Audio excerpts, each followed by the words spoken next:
The online dialogue series of Refugee Poets was commissioned by the Special Initiative on Displacement SIF program of the Civil Peace Service of GIZ.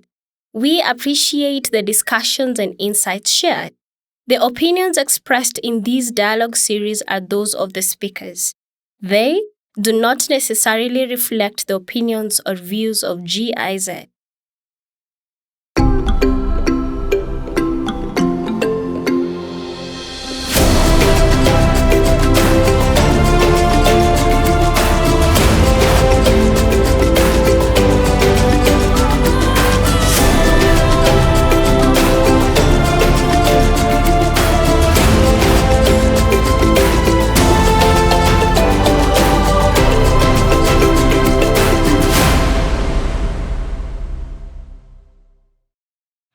A man I was having a conversation with randomly says, "This refugee should go back home, back to their country. Their country is now safe and they've already costed us enough, don't you think?" In an attempt to respond to these statements, I thought, irrational of me, a refugee, to explain myself to a national, a mind that was already made up. A mind that already had assumptions about these people that had sucked the life out of this country. Because to wake up a refugee in a foreign place is to wake up an afterthought, is to know that you will never be wanted, never be at home, is to always depend on aid like you were born to beg, born to expect less. Is your life to be made a spectacle because you will just be another story on another blog, in another headline. You will always be the sad story.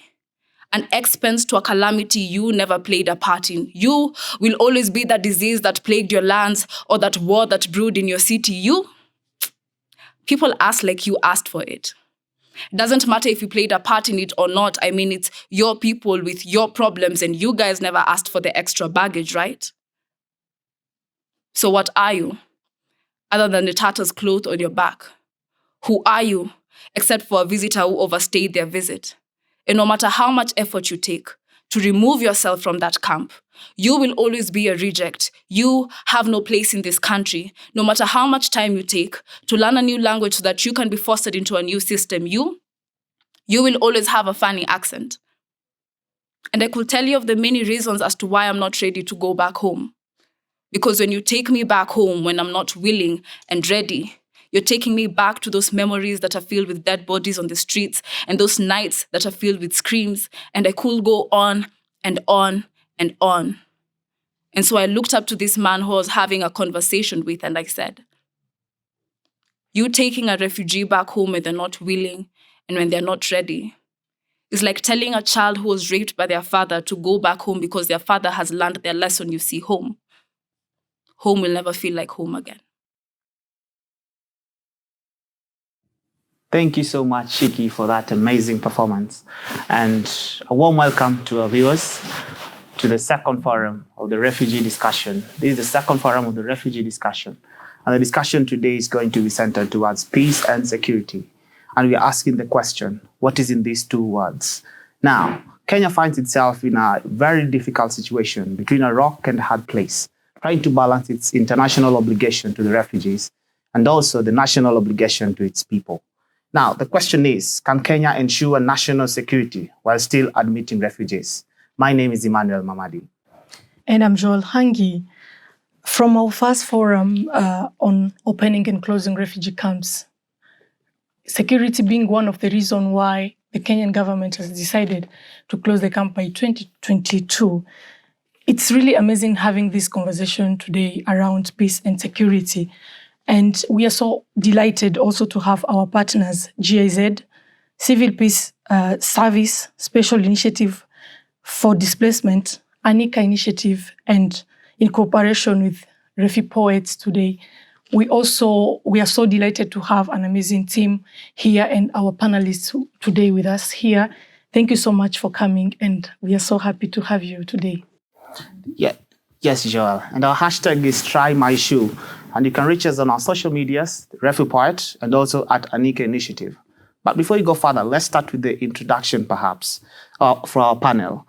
We have Ndindi Nganga, who is an advocate of the High Court and has more than 80 years experience practicing law.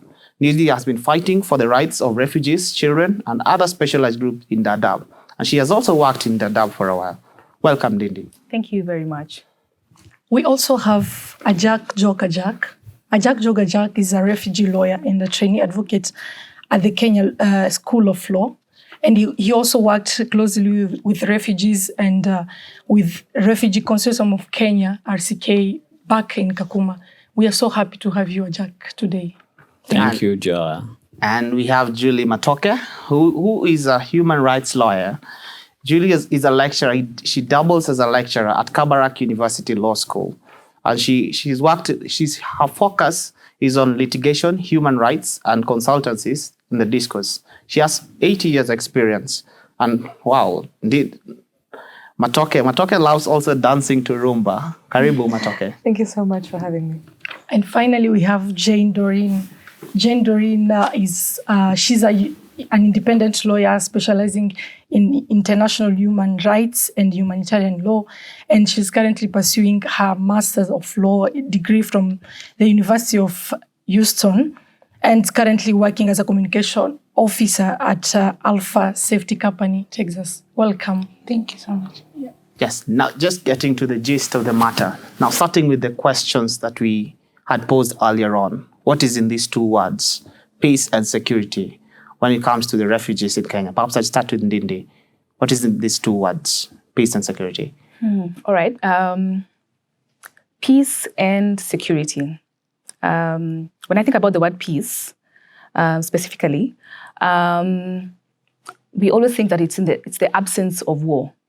But I recently learned that peace has a lot to do with the dignity and well-being of a person when they feel that their dignity has been looked into, when they feel that their well-being has been taken care of, and more specifically for how do we achieve peace and that peace for refugees or asylum seekers. So for me, peace means the presence of looking into the well-being and into the dignity of refugees. Okay, yeah. Perhaps Jayne could weigh in. When I think of peace and security, I think in terms of stability of a community or people, so some social cohesion and being able to live together and work together for growth, for development. Yes, thank you so much, Jayne. And as Joelle highlighted earlier on, so the government had highlighted on matters of peace when it comes to the refugees, and that led to the government taking a stand on the closure of camps. Now, what predisposes the refugees to suspicion as a security threat to Kenya?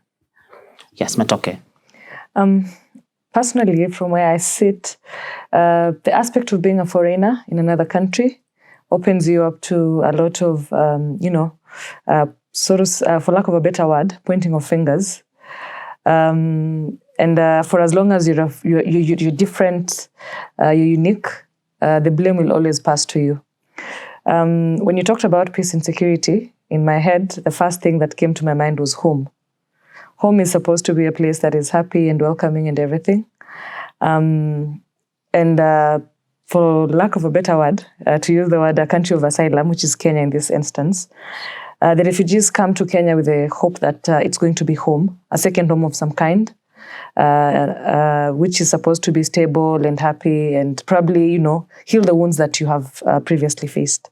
So the fact that they're probably sometimes too, because of their backgrounds and origins, they're different, that means that we are quick to point fingers in terms of, they're probably Al-Shabaab, they're terrorists, they're the ones who, are promoted insecurity in Kenya. Yet when you take a step back and look at it, I don't think that's the case. Okay. Jack. Maybe, yeah. Okay, thank you. To weigh into what Matoke has said, if you see the reason why refugees are actually seen as being labeled as people who are security threats in Kenya, it is not something that is characteristic of their behavior. It is because of the history and the elements that are actually affecting where they are coming from. And they are seen as people who have actually come with the problems from their country. That is one thing that I have seen, because during my stay in Kakuma and my interaction at campus, I've realized even people making jokes about the hostility in South Sudan and calling me like I'm some kind of a hostile person. You see, it is a history that is not seen in me, but because of the fact that South Sudan has been at war with itself for a very long time. Another thing that is called blaming the victim, yeah? If you see someone is weak and basically they have come now and it seems that there is a security that is being offered to them, and other people, maybe the host community, is not enjoying some kind of the same situation, you seem to blame them for your woes, you see? And I think this is the predisposition. It's not a character that the refugees have. Yeah, thank you. Yeah, maybe to just highlight on the decision of the Kenyan government pointing security as one of the reasons. And I think we also understand the reason why refugees are targeted or labeled like they're the first element to start with if they have to deal with security in Kenya. Maybe you think there is other challenges that the Kenyan government is facing currently that can worsen the security, situation in Kenya on top of, hosting refugees. What do you think on that, Matoke? I come from a place where I believe that countries are supposed to respect and protect its own people. And even if today magic was supposed to happen and we shifted all refugees back to their countries and we remained as Kenya, I believe we would still have a lot of problems in terms of insecurity, in terms of violence, in terms of, corruption and things like that. So to speak, I would say that there's a problem in terms of Kenya having to learn to provide and protect all of the people within its borders, because we have to appreciate, unlike developed countries, our borders are very porous. For as long as we have porous borders, you can always, anyone can always come in. Doesn't matter whether they are a refugee or whether they are a foreigner or something like that. And that does not guarantee that whoever comes in through our borders is a good person, so to say. So for me, I would say unless Kenya fixes its borders and we have proper laws or proper practical solutions that can allow other people to come into our country, whether they are refugee or whether they're foreigners, with proper checks and balances, then whether we do away with the refugee problem or not, the issues that Kenya is facing as a country and the issues that for us as Kenyans that we face, the problems are not going anywhere. They're still going to be there. Probably they're even going to be in tenfold, if I would say so. Yeah, now that we've talked about the solutions, we'll come back to the solution. Okay. We'll just get to Ndindi. Do you think the government asserted security as one of the reasons for closure of camps? Do you think this is a legitimate assertion when it comes to closure of camps? The whole issue about security, I think it speaks more to we as Kenyans. Because security, just like Julia said, it's not something that came with the refugees. It's the insecurity, rather. It's not something that came with the refugees or the asylum seekers or any migrant for that matter. It's something that we need to look at as Kenyans ourselves. Because whereas the government blames insecurity on the activities, the refugees coming into the camps, or the activities taking place in the camps, it's what about the fact that our security forces are highly compromised in very many scenarios where they're supposed to actually be ensuring the security of our country, but then they don't. And it doesn't take a genius to notice the gaps that we have in terms of our security. Just like Julia said, our borders are porous. With the fact that they're porous, who's supposed to be guarding our borders? It's supposed to be security forces. I don't think there's anything wrong with refugees. It's our security that is highly compromised. And because it's highly compromised, we do not want to admit it. Or maybe we do sometimes, then, we go all quiet and then we then point fingers. We go back to pointing fingers at the refugees, especially when an incident takes place. So the security situation, it has to be pointed back at the government. How are they securing the borders? When people come in to either seek asylum, they're migrating from one country to another, do we check their documentation properly? Do we advise them properly? And when you do find that there's an issue, what happens? Is a simple 10,000 going to influence you to allow somebody to come in? Will you direct them properly to where they're supposed to go? Or those are vital questions which at times we don't quite answer them. Are we saying we have bottlenecks when it comes to our checks and also to the government? Just government doing the checks in terms of to the refugees? The government are the ones who are mandated. They're the ones who are mandated to ensure security. They're the ones. It's not anybody else. And therefore, the buck lies with them. I mean, just think about it. In our communities, for example, I'd think about any society, any tribe, we have security issues all over. Yeah. We don't go around saying, in this particular area, there's so much insecurity, let's get rid of everybody from that tribe in that area. We don't do that. We go in and look for the gangs, we go in and look for the ones who are causing that insecurity. And I think it's just the way we look at the perceptions we have about refugees. And it really does speak a lot about the biases that we have. That when somebody is labeled or takes up the status of a refugee, what are the immediate bias, the prejudices that we have against them? And that at times informs how we interact with them. Yeah. Okay, maybe just to move on to Jayne. Now it comes to peace. Let's talk it peace and also in terms of security. Thank you so much, Ndindi. Now, we see there's a confrontation between the Turkana people and also there's a tension between the Turkana people and also the people living in Kakuma because of the extension of the camps. Now, does this affects the peace of these people? Do you think it's a genuine concern yourself? Yeah, it tends to be a concern, but it's like she said, it boils back down to the system of administration within that camp. How are we relating to, how are we able to handle situations like that? Like, for example, if we have many people, there'll be issues of access to resources. When refugees are there, there'll be issues of access to resources, and that will create a conflict with the Turkana people, the locals themselves. So how will, let's think of local administration, how will they come in to intervene and try to allow them to kind of work together, how to share the resources themselves?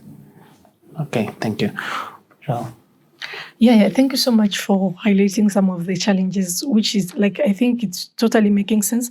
But I was wondering, just based on what you have said, the question of refugees, it's a little bit complex because sometimes you might find people crossing borders without proper papers, documentations, and it's really hard even for, I'm not supporting what the government has just said, but I'm just trying to look at the situation itself and what can just push them to go to that extent and saying we have to finish with this, at the end of the day, because it's really complex and we can't handle.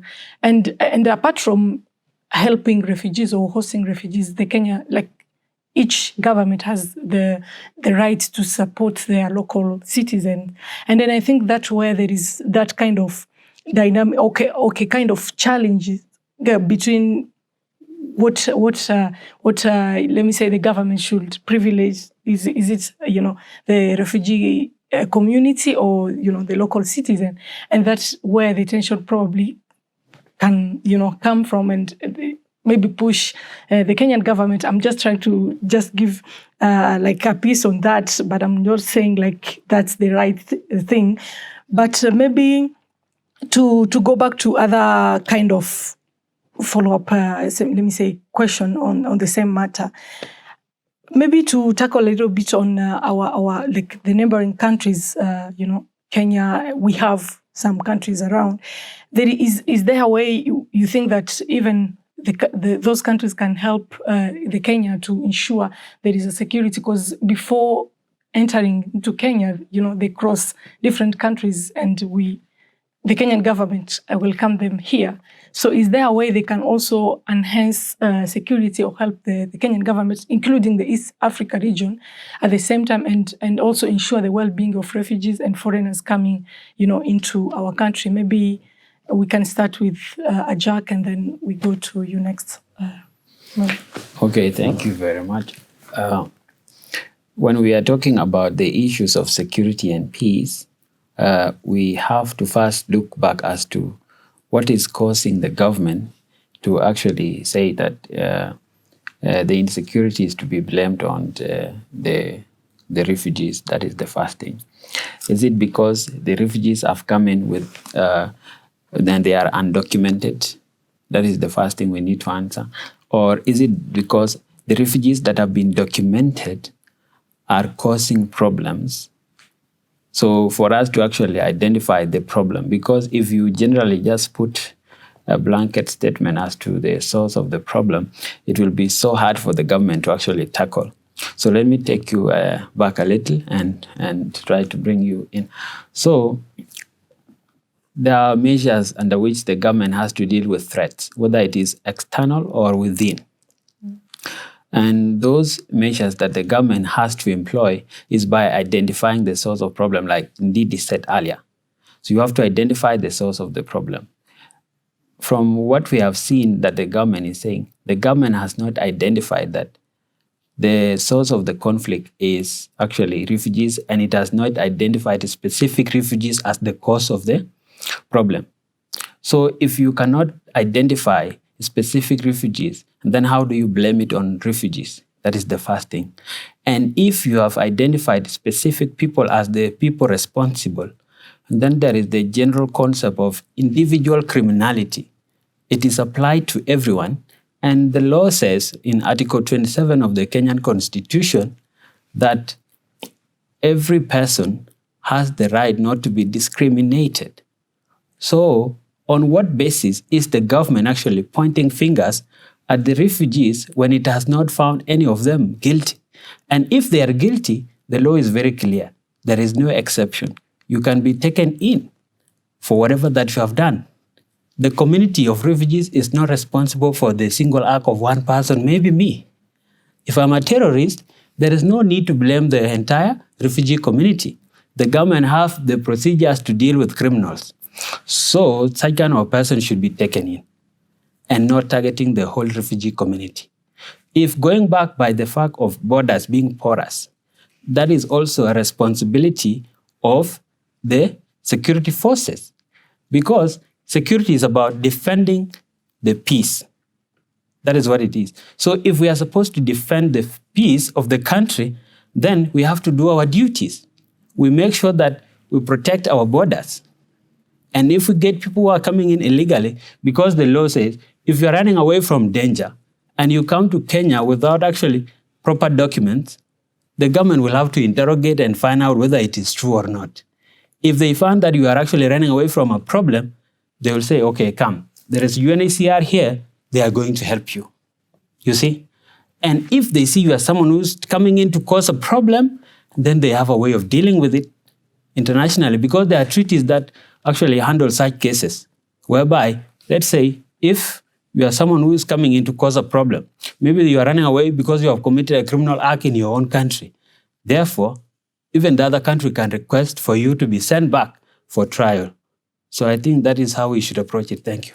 So, Can I follow up? Yeah, sure. Interesting enough, I'm just thinking, I have, in my slightly 8 years experience in practice, I made to get a case law where a refugee has been convicted, say for a terrorism-related offense. I mean, it would be interesting to see, like he says, if the government actually picks it up, identifies these specific individual refugees that are actually committing and being a main source of security threat, and seeing their persecution being concluded, and actually them, getting to sentencing and probably going through our judiciary system, because our government is very stable. We have the judiciary, the executive, and the legislature. How come we are making very good laws? We're having very good executive directives, for example, closing the camps in Kenya. And how comes the two arms of government have not done anything towards ensuring that the people who actually break the law, the people who are actually source of insecurity in the country, are actually arrested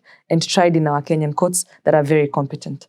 So for me, that would be an interesting discussion that I would look forward to. Do you think the protection issue can just, being one of the reasons why the Kenyan government can feel like it's not in a position to get into, those kind of cases and have all the details? Because also there is that protection issue between UNHCR and the Kenyan government. They can't share everything when it comes to refugees situation context. Actually, I think over the years, the relationship between the Kenyan government and the UNHCR agency has really improved.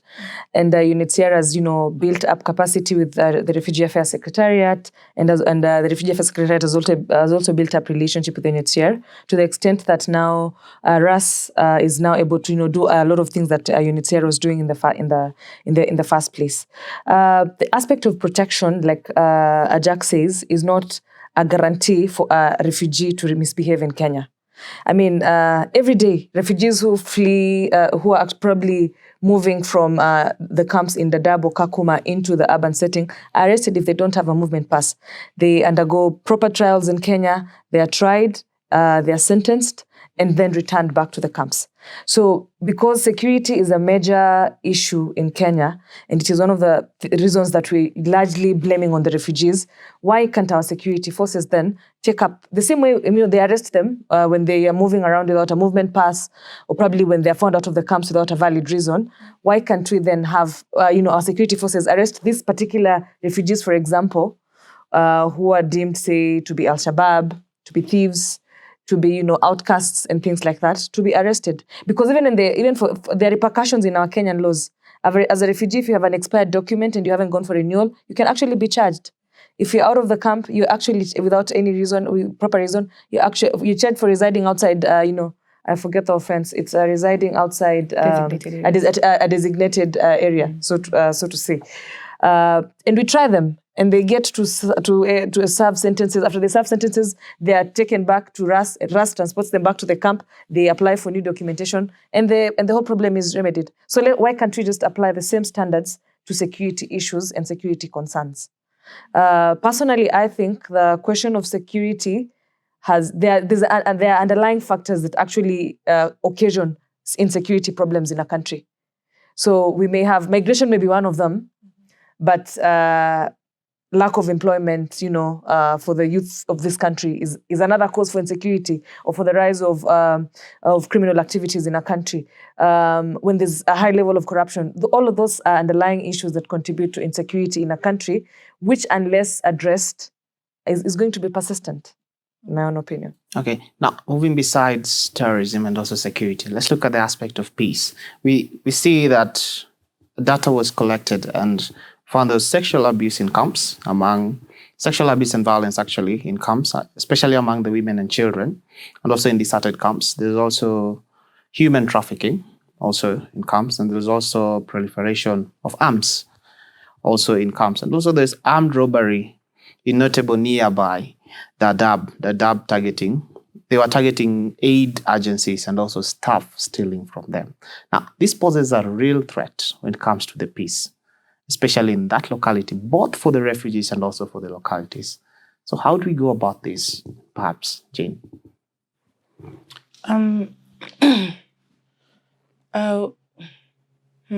What I would say maybe is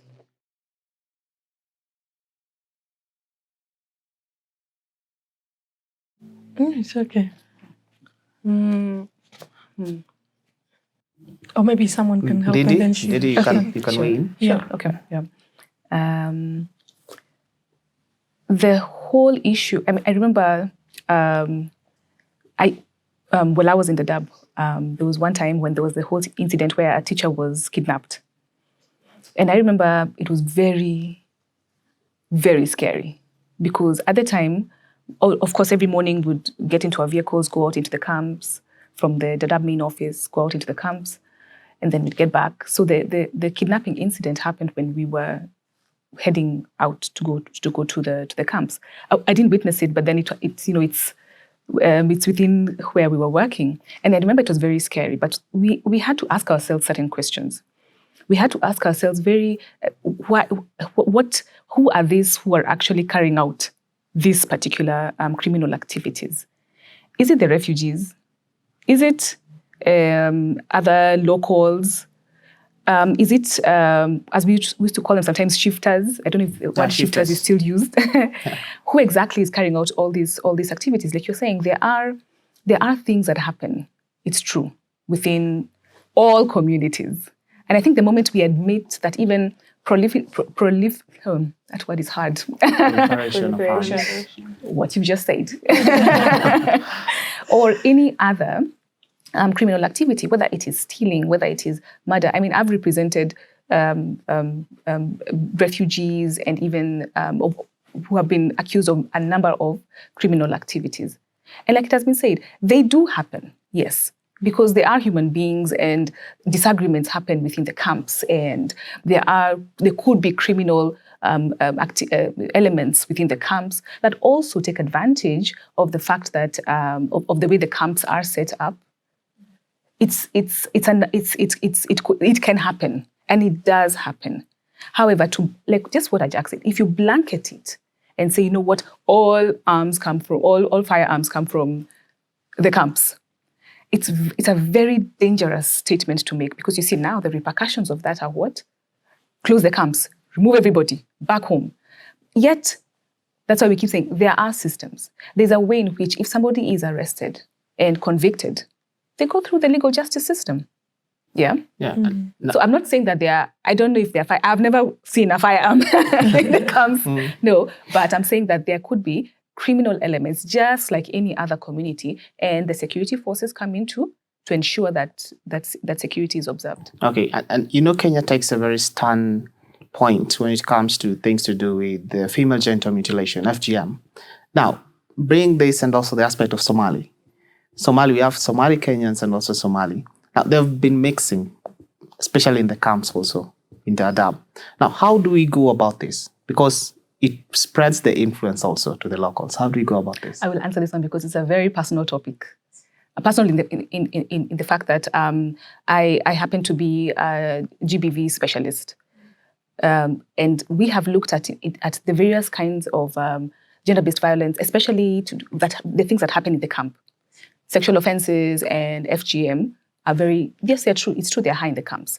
Now, when it comes to FGM, I'm not an expert in terms of the Islamic culture or the Somali culture, but this is what I have observed and what we've been trained on, that FGM, first of all, is a very cultural. And some people say that it has some Islamic components to it, but there's also a different school of thought that is very strong and says, no, it's not. It's not anywhere within the Islamic religion or in the Somali culture. So what we do is, because it's something that is ingrained, because parents do actually take their girls to undergo the cut. It is illegal under the Prevention Against Female Genital Mutilation Act. It is illegal. But then how do we actually ensure that it's not happening? Because if you don't educate persons who believe that it's their culture, they will go on and do it. They will hide the girls, they will cross them over to Somalia, and they'll undergo the cut. And that has happened before. So there has been a lot of sensitization about the effects of FGM. And I think, I don't have the statistics, but then I think it has really gone down drastically from very many years ago. It's not at where it should be, and it still happens, but then people know that it's wrong. People know that the moment you cross into Kenya, there is an act. If you're caught carrying out the act, in fact, it's very interesting how the act states that if you're caught doing it, if you provide the tools, if you provide the house, if you hear somebody that there's an FGM ritual. It's a ritual. It's a ritual. The act. It's a ceremony. Thank you. Ceremony taking place. you can be held liable if you're the parents of the girl and you know about it and you refuse to report it, you can be arrested. So there are laws. And there's a lot of sensitization happening amongst very many implementing partners, and even with UNHCR. It is happening because, and it just needs to keep on, because it's an age-old culture. Yeah. But the more you sensitize people about it, the more they understand why it's really, why would you want to circumcise a girl? It does not make sense.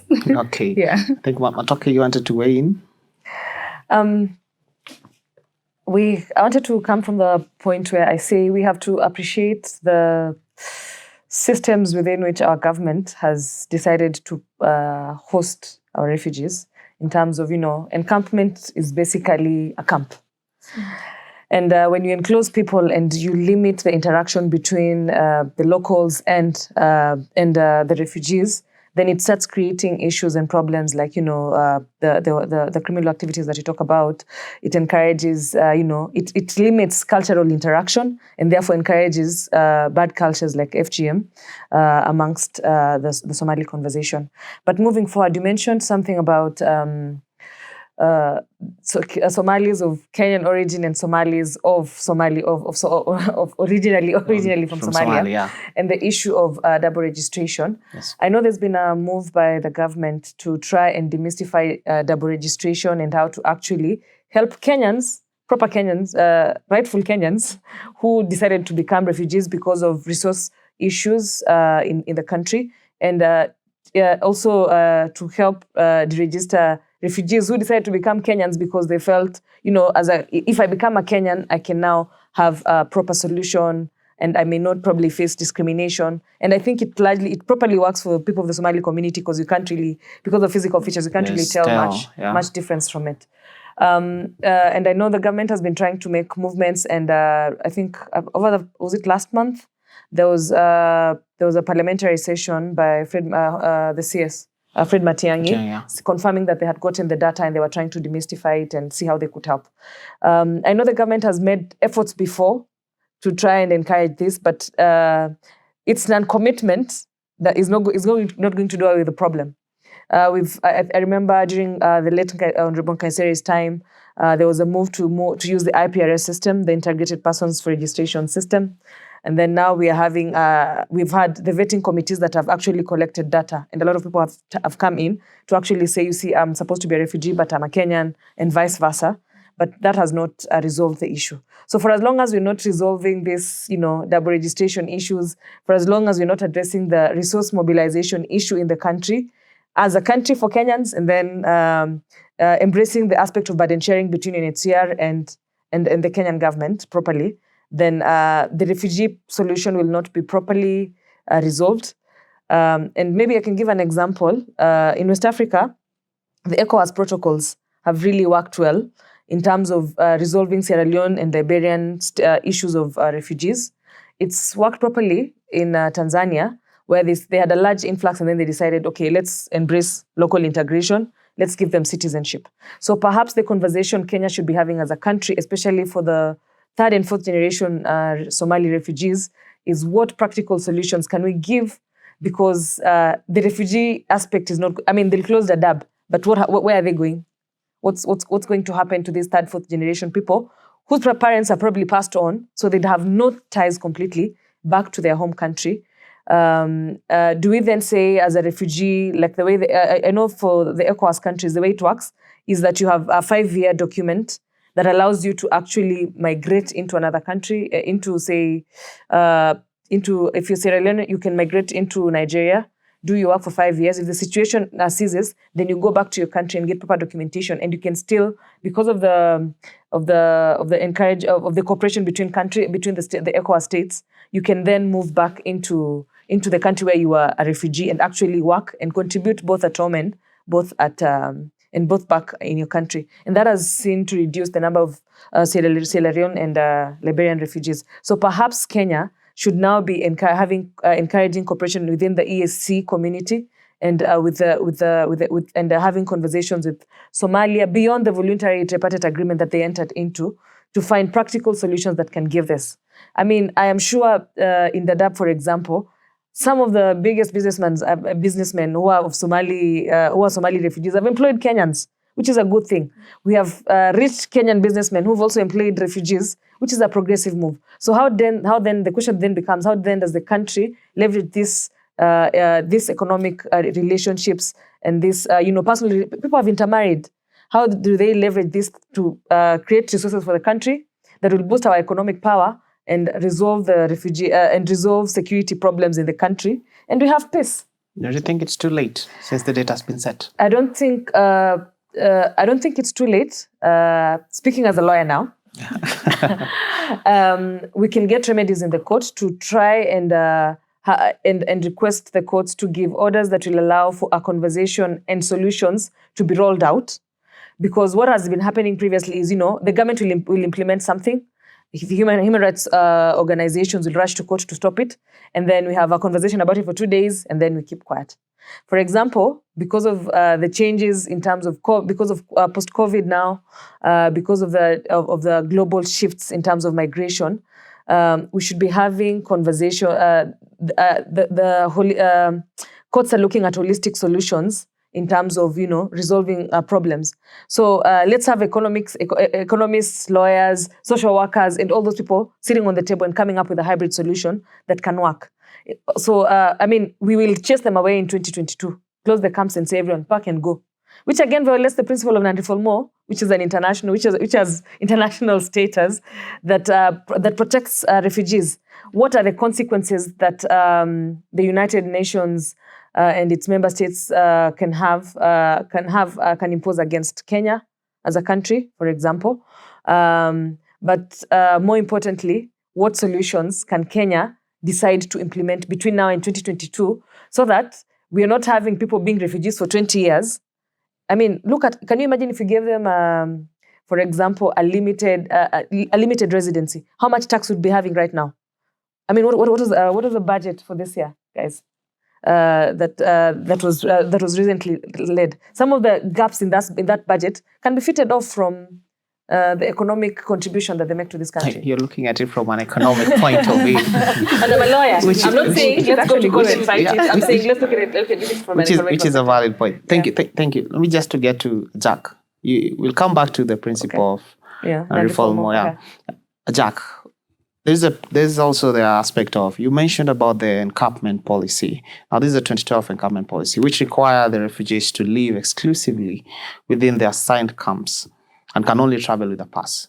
Now, we've seen this being infringed and refugees getting out of the camp without passes. How do we go about this? Okay.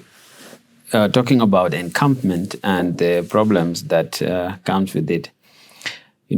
Encampment is one of the problems that why Kenya is facing these current issues. Yeah, we have to first identify that, because when you enclose people in a particular place where they have limited opportunities and hospitality facilities are not there, you'll expect them actually, if the government is restricting their movement to go and get access to these services, they will try as much as possible to look for ways to get out. Let me speak in the sense of African setup before the current demarcation and border issues came in. Yeah, if I'm in South Sudan previously and my community has been attacked, I would actually have the records of running to the neighboring community, and they will actually host me. They will show me a place to settle, and there would be no problem.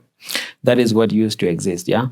But currently, because of identifying a particular people as giving them an identity of refugees and putting them in a specific location where they will have no access to basic and necessary services within the country, it is one of the major contributors. And for Kenya to actually solve this issue of encampment and the evils that actually come with it, so the first thing that the government should do is to see whether it is capable of actually incorporating these people into the various communities. Let people live wherever they feel like they will be comfortable.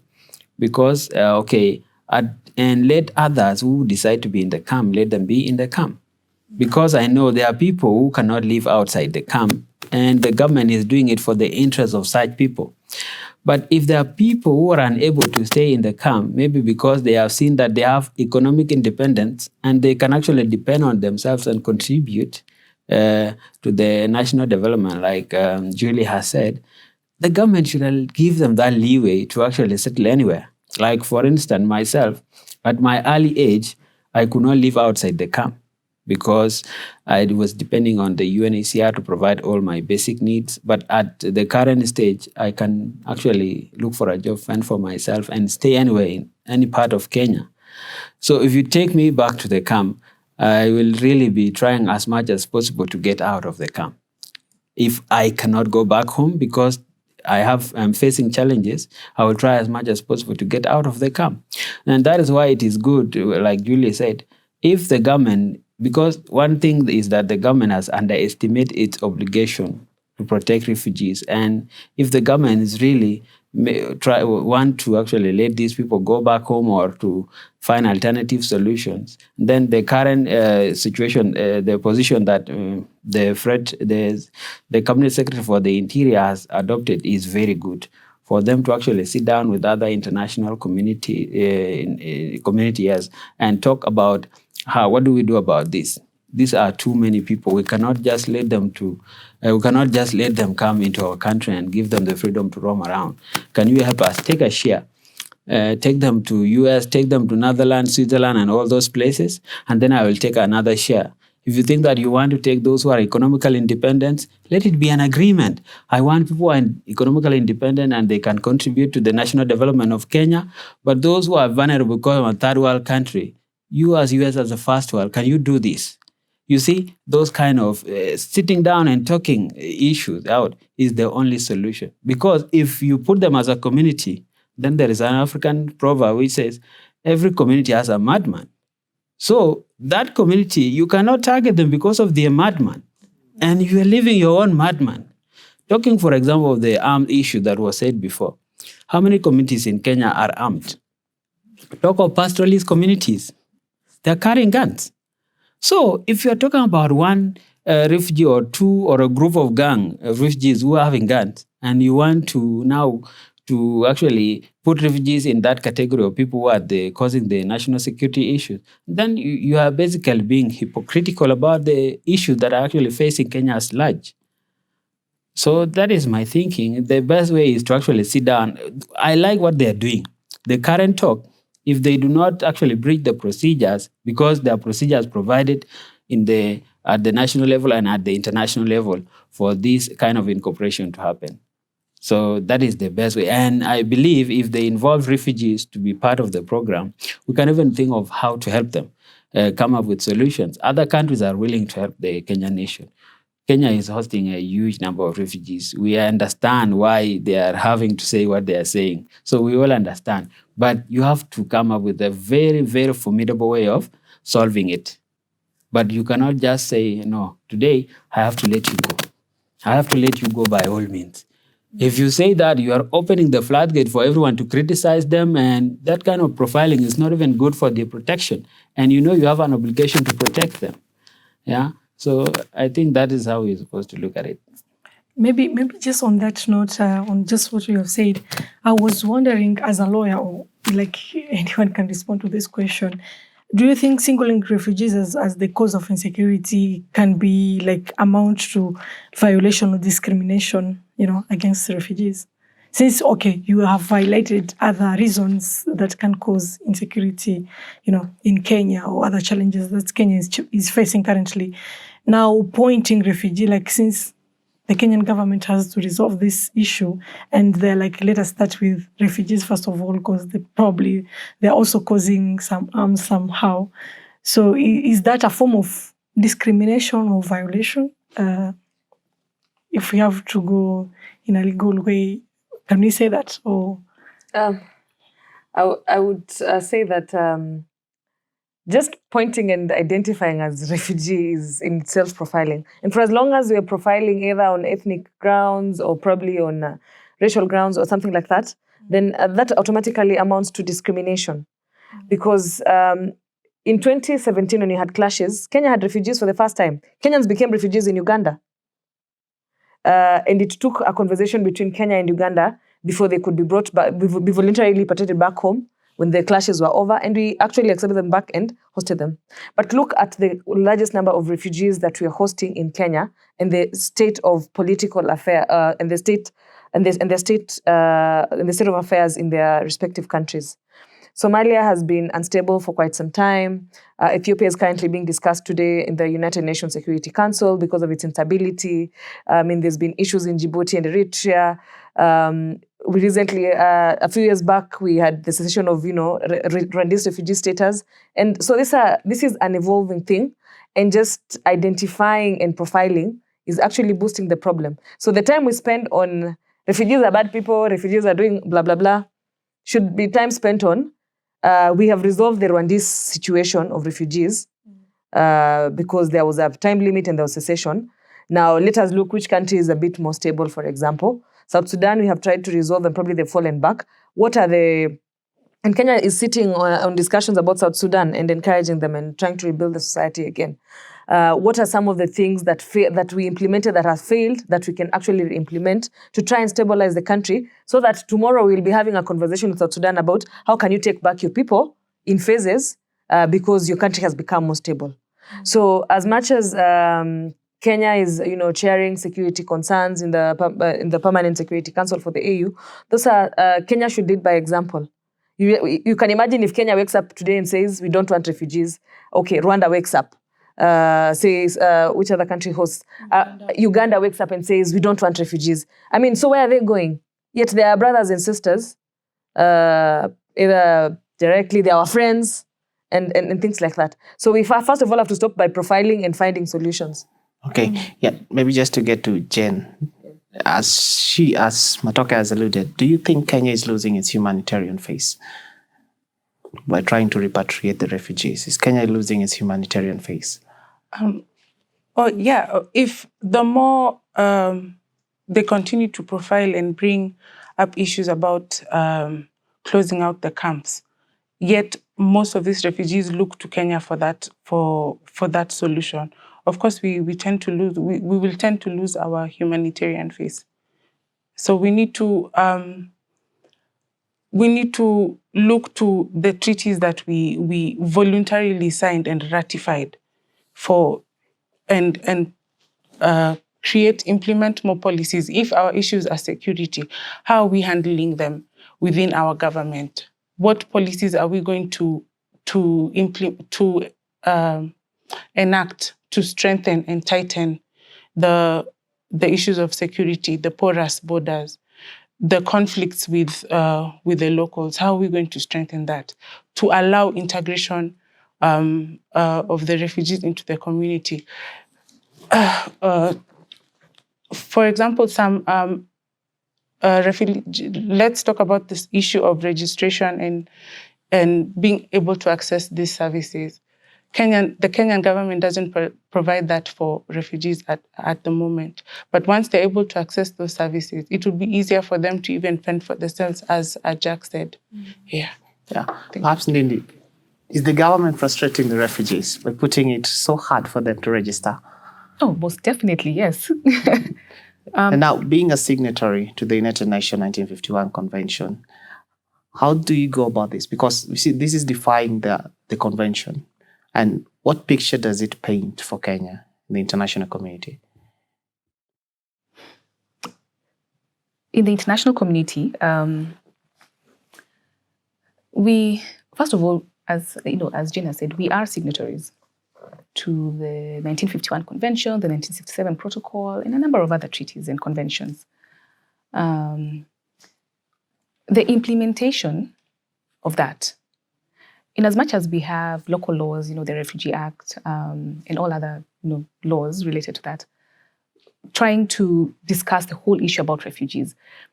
But the more we don't have proper solutions, or durable solutions as we call them, the more we dance around that issue, the more we have knee-jerk reactions on matters that are not even related to the refugees, we are losing our face.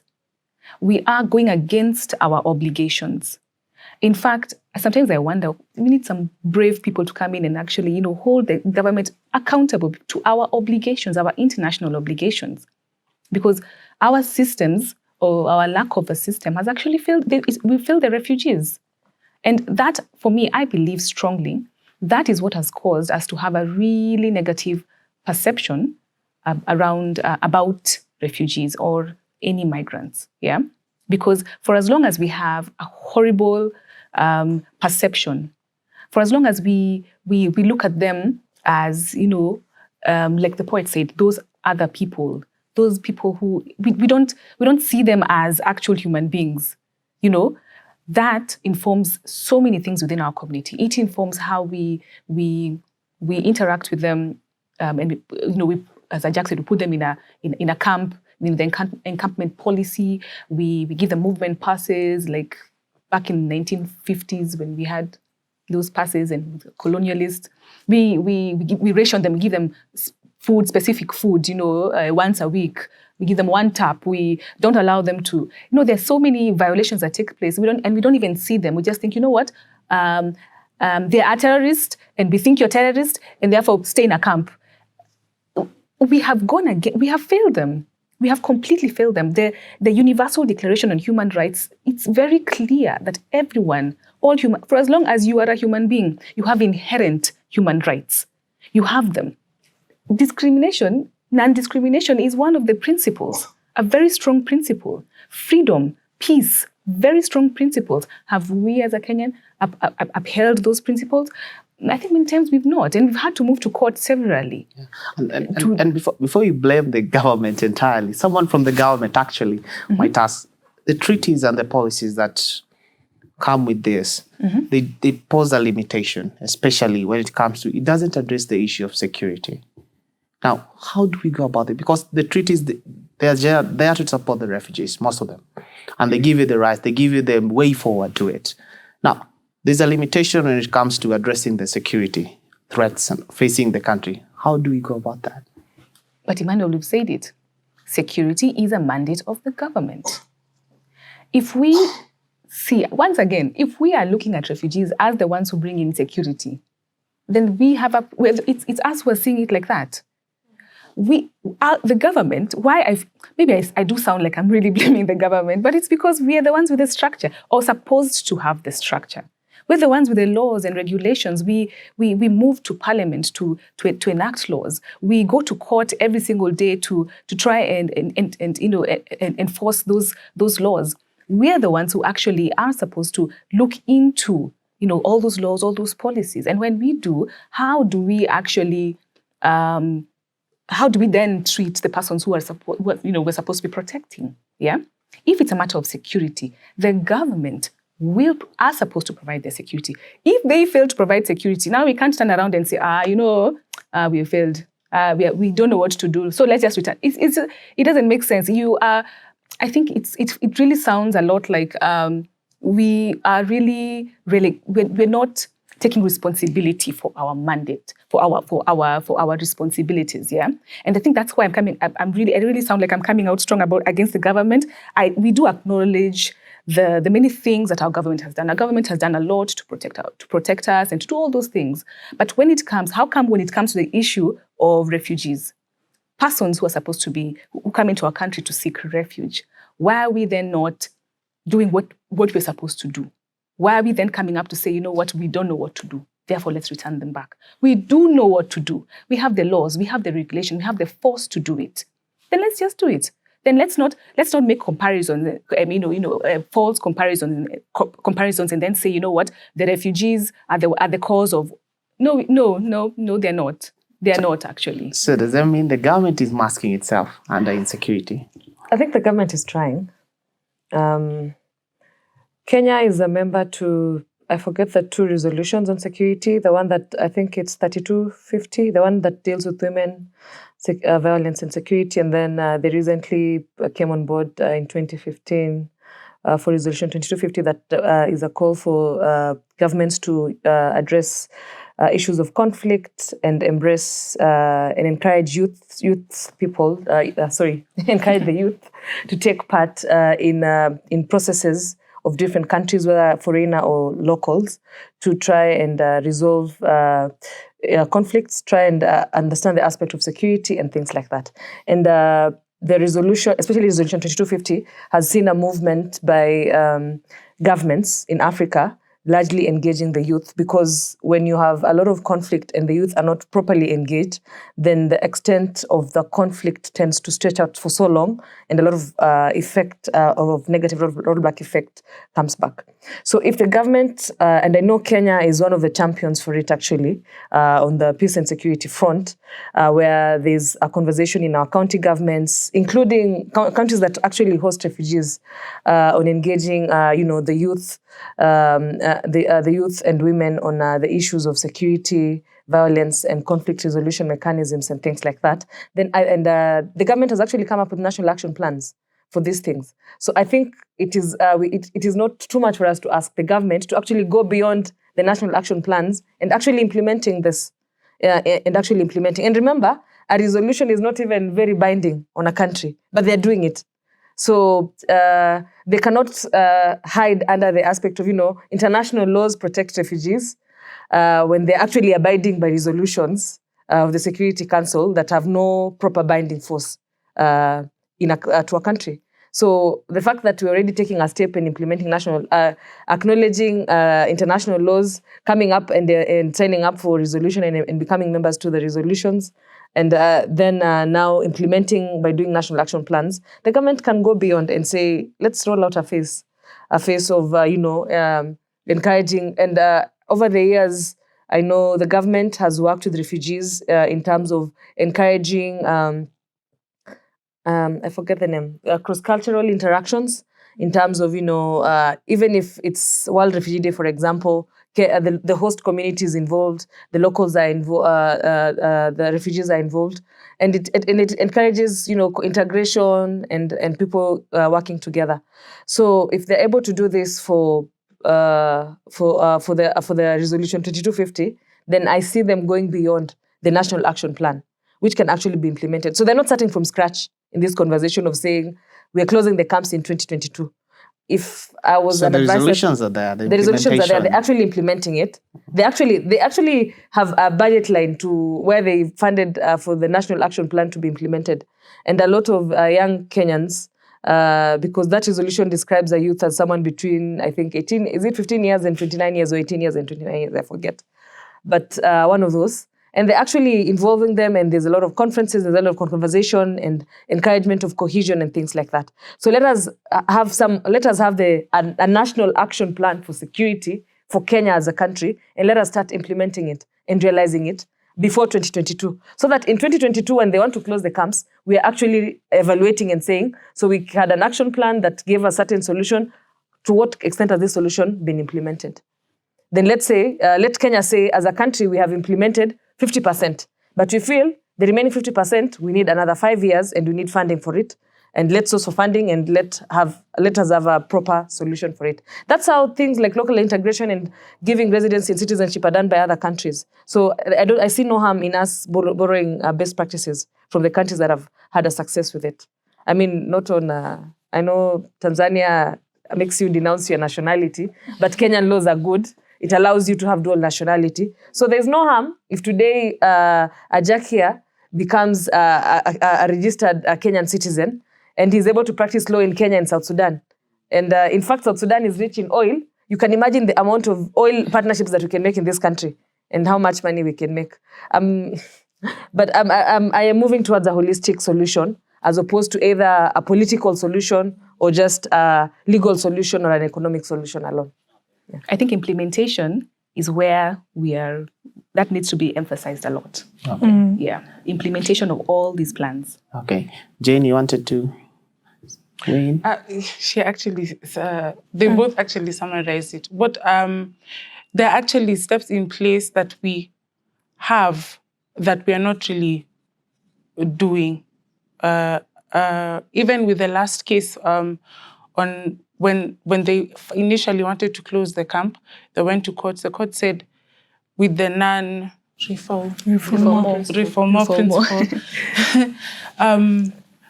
we are we are obligated to, under that non-refoulement principle, but in the event that a refugee has committed a crime and has been convicted, when the government is determining whether they should send them back, the court decided that they should weigh the gravity of that crime proportionally to the fear, the reason why that refugee came into the country in determining such. So there are systems in place. It's just that the government is not implementing, and there needs to be a push to or even, I don't know, some check system, oversight committee body to make sure that these systems are put in place and they're actually implemented for the benefit of all of us, not just Kenyans, but also for the refugees as well. We actually have a system. The National Security Committee of Parliament, I forget who chairs it right now, but they're the ones who do the checks and balances, especially on conversations towards refugees. So if you have a committee, a part of our Kenyan parliament that actually deals with the security question, and I think Mutula Kilonzo Jr., I think, is a member of that committee, if I'm not wrong. They actually do the checks and balances for it. And then we have the counties implementing the National Action Plan. Then the National Security Committee of Parliament can actually check and say, this was the action plan, who are the implementing people? Let us hold you accountable. So for me, we actually have the systems. We have actually part of the system implementing things, and then we have another part that is not implementing. So in a short way. Yeah, in a short way. And maybe this is a very academic thinking I have, that the government can actually start asking these governments that are unstable, like Somalia, you need to start paying up because you're hosting your people. You need to contribute towards realizing solutions for these people, either financially or through resources or just something. You think they'll pay up? I think the principle of cooperation among states is something that a lot of countries have a problem engaging in because of the issue of status or sovereignty. But I think if there's good political will, I am sure solutions can be found. Okay, maybe just before we go to a break, Jack, you have the last word to this. Okay, on the security aspect and the obligations of Kenya, let me just start first with the obligations as outlined in the statutes and the constitution. So all of us here are aware, but because of people outside there may not be aware, it's good to cite. Like Article 245 and Article 26 actually imports the international statutes to be actually laws in Kenya. That is the starting point. So Kenya has an obligation. And once you have decided to be an hospitable person, it comes with costs. Hospitability is not something easy. And it binds you and you have to stick with it if you put it in your laws. And like you said before, or whether Kenya is actually violating its international obligation and whether security threats are being contemplated at the international platform. Security threats have actually been contemplated because Article 33 of the 1951 Convention, Article 2, it gives exceptions to which Kenya can actually denounce you or can actually refold you back to your country. So it says that if you are a spy and if you are be seen to be involved in terrorist activities, or the third one I've forgotten, then this kind of a person can actually be rejected and they can be sent back to their country. So as long as you are seen to be a threat to national security, you can be sent back to your own country. So there is an international framework. And just like Joelle said, the problem is the deep state, which is the government, said the cabinet secretaries, are not consulting enough with other institutions like Parliament to actually come up with a cogent and a very good framework for dealing with these issues. And that's why we are having to talk about this thing. And if the government is following their due procedures as laid down in its own statute, it is the same government that actually set these standards. And it says the circumstances under which it can actually forfeit, but it has failed to go back to see what did they say previously. So that is the biggest challenge here. Thank you. That was well said, Ajak. And then I think as we are trying just to continue with our conversation, we have tried to highlight other, issues that people are trying to playing, ignoring those issues, but they are there. And I think the Kenyan government is trying, or will try with this time up to 2022 to see what we can do with the help of our lawyers here. But maybe as we're going to our break, we'll have to welcome our artist here, Shiki, again on the floor, and she'll share with us a piece of spoken word again, and we'll be back to our conversation. Welcome, Shiki. Most Saturday afternoons around our estate are filled with kids playing all kinds of games. But the one game that intrigues me the most is the game of hide and seek. I will notice how my son's face would glow and beam every single time he had to go out and play with these other children. How his smile will run from cheek to cheek. But in the beginning of the pandemic, being only 2 people in the house, I was my son's only option as a playmate. And trust me, we both knew that it wasn't a good idea because I can be lazy and he can be a nag at times. But being that we only have each other, we had to make it work. So we played all kinds of games. From skipping rope, playing cards, inventing new games, everything but his favorite game, hide and seek. I will notice how he would often try and nudge me to play this game. How he will do these small chores around the house to make me happy. Then he would look up to me innocently with these big brown puppy dog eyes and say, "Mom, this is what you're going to do. I'll count, then you hide. And when I find you, that means you're it." But for the life of me, I wasn't able to play this game. Cramming myself into small spaces hiding. Blending myself into nothingness. Blending myself into the darkness so that I'm not seen brings back an overwhelming amount of emotions that my bones fight heavily to forget. And thank God he wasn't born yet to remember. I was only 6 months pregnant with him when it happened. It was a Sunday evening around 7:30 p.m. My husband, daughter, and I were just from a family gathering. We had just gotten home and started to unwind when we had those screams, we had those chants, we had those shrills of cry and desperate howls. It's the kind that you don't doubt, the kind that you don't wait to confirm, because you know what's coming. You know who's coming. You know what's going to happen when they find you not ready, like a lamb that offered itself to a slaughterhouse, evenly spread itself gently for its ordained judgment. And I know what you might be thinking. How could you have known? How could you have known if you didn't go out and confirm? 1, gut instinct. You always know when you're in danger. 2, there were some rumors that had spread earlier about the war that erupted, but never in a million years would I ever think that we would have gotten there in the first place. Okay, so you knew about it. Then why didn't you move earlier? Why didn't you run? Move to where? Where was I supposed to go? That was our home. That was our land. That was where our ancestors lived. Where was I supposed to go? That was the question I asked myself when I was in fetal position in my neighbor's backyard, praying to God so that these people don't find me. Every footsteps that will approach, I will shudder. The voices that will scream. The heavy metal scratching the tarmac. I would hear these estate kids playing this game. See how they would anxiously get excited when they were almost got caught. Sometimes when they were caught, they would let out this shrill cry of excitement. Theirs might have been by excitement. Mine was filled with dread and fear. I also noticed with this game, there was a way you could save yourself.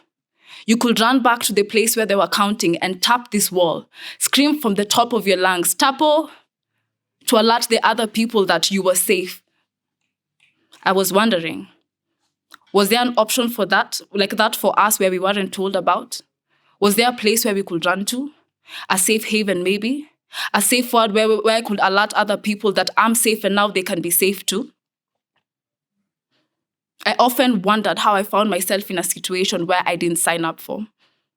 So no, I don't want to play this game of hide and seek. No, I don't want to cram myself into nothingness blending with the darkness. No, I don't want someone charging, running up behind me, trying to catch me as if their life depended on it, even if that person is my son. But the only problem I have is that I don't know how to break my son's heart by telling him that I'll probably never play this game of hide and seek with him.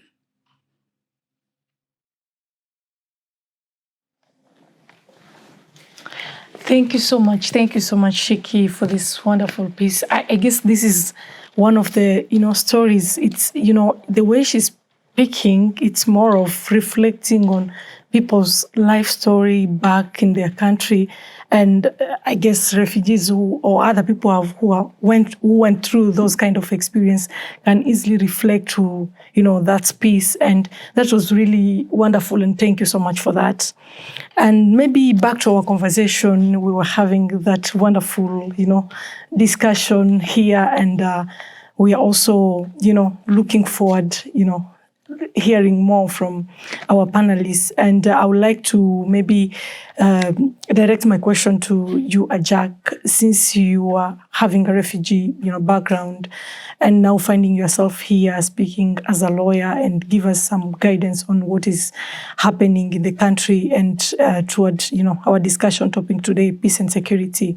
We'd like to know what is your experience back in the camp, in Kakuma, and the transitions, that we had, moving from now the camp to where you are currently. What is the difference, and what you can share based on, our topic today? Thank you very much. Going back to the camp as a child, and where I actually studied on my primary school, and talking about peace and security back then, I remember a few incidences where maybe the camp has been attacked by the local community back in 2003. I think I was in class 3. And it really wasn't a good thing, because it was a disaster. It was like the time I ran from South Sudan to seek refuge in Kakuma, because we only had rumors, and as a child you never actually pay attention to what people say. So we'll go back to the Tarash and play football in the sun. And so one day we just heard gunshots, and you hear people rushing, the families, they're coming to actually the Tarash to come and look for their children. And people are running all over. And it was really not a good thing. So we ran and we sought refuge in the Ethiopian community, because by Dinka by tribe, and the Dinka community is the one that had a problem with the local community. Up to now, I don't know actually what really caused the thing. I just read recently that it was actually something to do with marriage that had gone wrong between the two communities. So it wasn't really a very good experience. But you will have to appreciate Kakuma also because of the opportunities that it gave me. Otherwise, I wouldn't be here today if it were not because of Kakuma.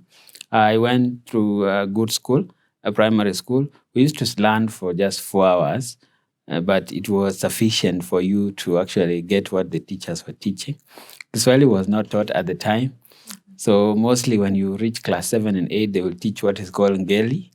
And that's what you get out with in primary school. You get to know all the Ngeli and maybe a few grammar here and there. So that is what I can actually remember about Kakuma. Kakuma has given us the chance. But the problem with Kakuma is that if you are not determined, and if you are not someone who is very hardworking, it will be so hard to pull yourself out or to bootstrap yourself out of that situation, because some of my colleagues are there. It has become a cycle. They grew up there. They married someone who is in the camp, and that life is a cycle that they cannot change. But and you can't go anywhere if you have no means and you did not pull yourself out. But for some of us who really worked hard and maybe got good grades and got the scholarship to come and study university, that is how now you see yourself getting out of the camp. You see, for us, we were lucky, or at least we tried our best to get the good grades, get the scholarship that are offered to the refugees. And then this is where you find yourself, you find that you are more comfortable here, and that you feel like the situation that was in Kakuma is a place that there are no opportunities, yeah? And even if you go back to the camp, because I went back to the camp in 2014, I worked as a refugee, and they only give you a very little amount compared to the pay rate for the locals, yeah? People see it like a token instead of what you are earning for what you are doing, yeah? It's like you are giving back to your community, and for us, we're not supposed to pay you. We're only giving you a token because there was a schoolmate of mine whom we were working together at the time. We're in the same class, but we are being paid differently, you see? So you feel those kind of situation, then you see like, okay, CAM is not a good place for me if I am someone who is capable of doing something and I'm being paid in that manner because maybe of my status, yeah? So you feel like you are safer in the city. Like when I worked here in the city, I was working in a good law firm, and we are all paid equal, whether you are a national or you are a refugee. You are paying tax, whether you are a national or you are a refugee. So those kind of experiences, at least when I was here now, that's when I felt like, okay, I'm part of this community, yeah? But when you are there, you really feel like you're not part of this community. You are someone who has been isolated, you've been given a title, and you're not supposed to mingle with the rest of the community. So those are some of the few experiences maybe I can talk about Kakuma. But the good thing is, just like I said before, opportunities, the starting point is there because you can't go anywhere. There are facilities that help the people who cannot fend for themselves in Kakuma. Yeah. So in essence, if I may say as last word, the camp is good when you are starting, but it should not be forced on people to actually stay there. So that is my position. The camp is good because it brings people together. It gives the UNHCR and the government of Kenya a chance to protect you and to give you the necessary resources that are required for you to actually develop and to grow, to become the person that you wish to be. Yeah? Yeah, because if you run from South Sudan, you can't fend for yourself. But once you are someone who is economically independent and you can do things for yourself and you can contribute to the economic development, you should be given that leeway to maybe go anywhere, just like the Constitution say. For Kenyan, you can reside anywhere, you can fend for food anywhere, and you can establish a place to stay anywhere, you see? So I believe like if you're a refugee who is independent, you should be allowed to actually explore the boundaries of Kenya. Go mix with different communities and make friends and make your life. Maybe you can even, if you have fear of going back, you can marry a local and life goes on, yeah? Maureen, what do you say about that? Will that be your pass card? to being a Kenyan? Local As a integration. Kenyan, do you think that is something, making sense or you can support personally? The issue of they should being given more opportunity to move around, to maybe become entrepreneurs or venture into business, to be able to be stable on their own, will really help them. For example, many complain of Kakuma and maybe Dadaab, the living conditions, they live in harsh conditions, the climate is dry, farming is difficult.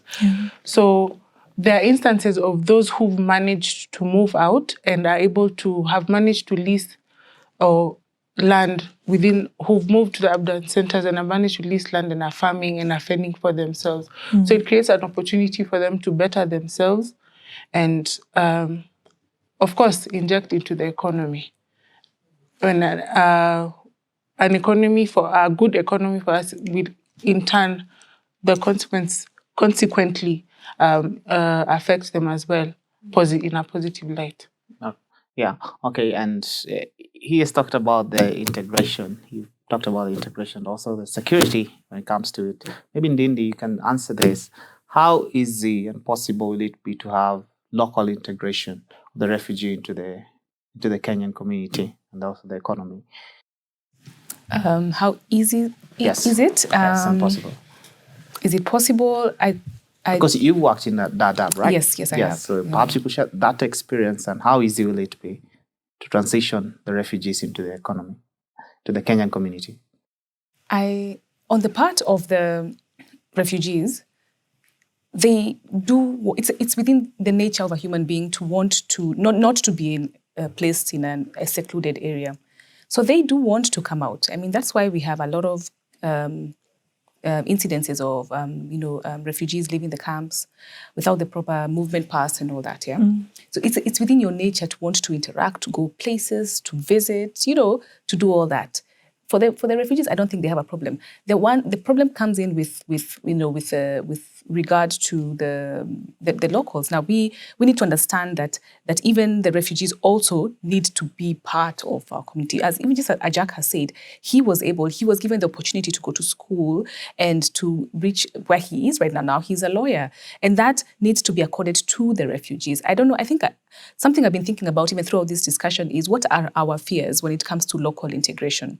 And perhaps if we are able to answer that, if we're able to answer what fears those are, because in terms of, we're social beings. The refugees ought to be allowed to interact with the locals, to move around to wherever they want to move around. Then, we've talked about security. That can be sorted out by the ones who are supposed to sort it out. But then in terms of movement, they should be allowed. And I think local integration is one of the one of the solutions that we have with regard to the whole refugee scenario. And we can set up systems, and we've talked about it. We can set up systems on how they can be locally integrated. I mean, right now we have a lot of foreigners who have alien cards. The government knows how many people from each nationality that are in the country. They're able to keep tabs on them. And again, back to that whole economic issue, yes, they do pump in a lot of. They can actually pump in a lot of into our economy. I mean, I think about where I live right now. We are. I do know very specific urban refugees who own grocery shops, salons. I know one specific one who owns a small mini market. And they're thriving, and they're good, and they'll pay their taxes, and they're providing us things, and we're providing them. We're exchanging it with money. It should be like that. It should be a thriving society where everybody is accommodated. Does that mean that we should switch off the button of voluntary repatriation when it comes to the issue of refugees?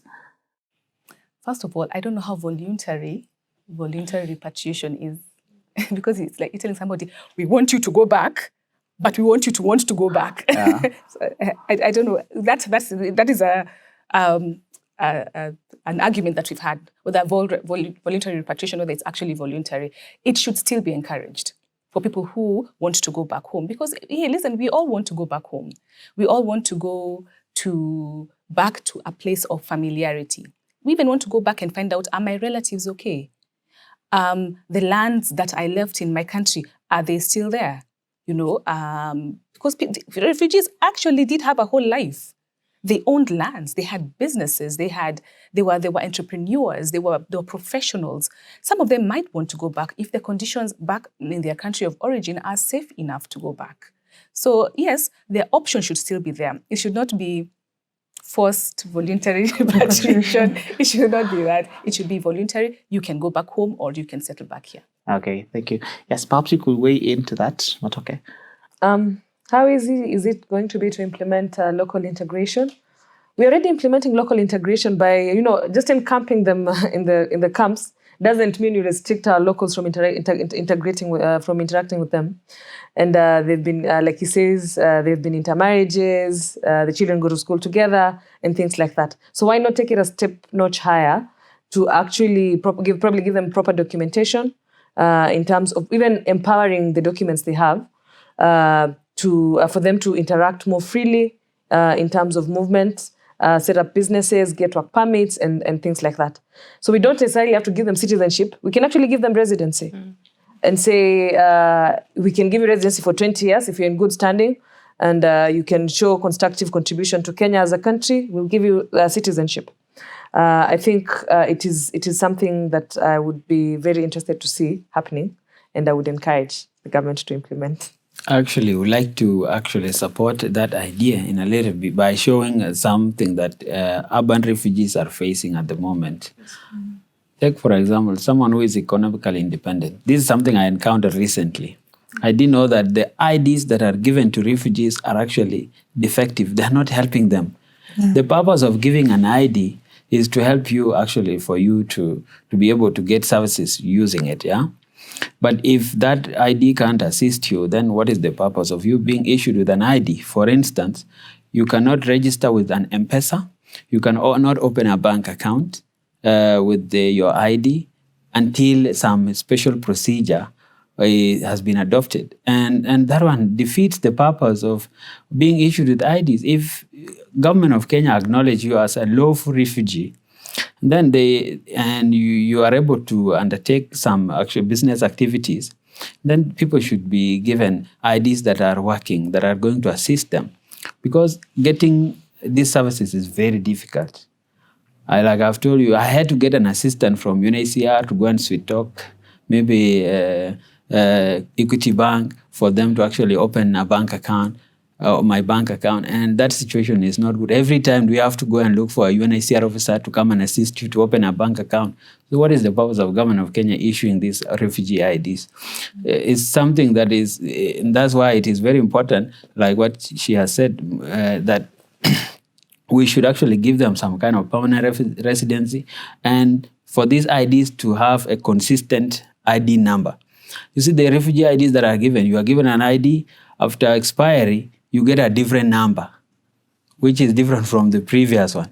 And this one is causing a lot of problems outside. If you're a business person, you will lose your property, and you cannot access bank account, you really be in a mess.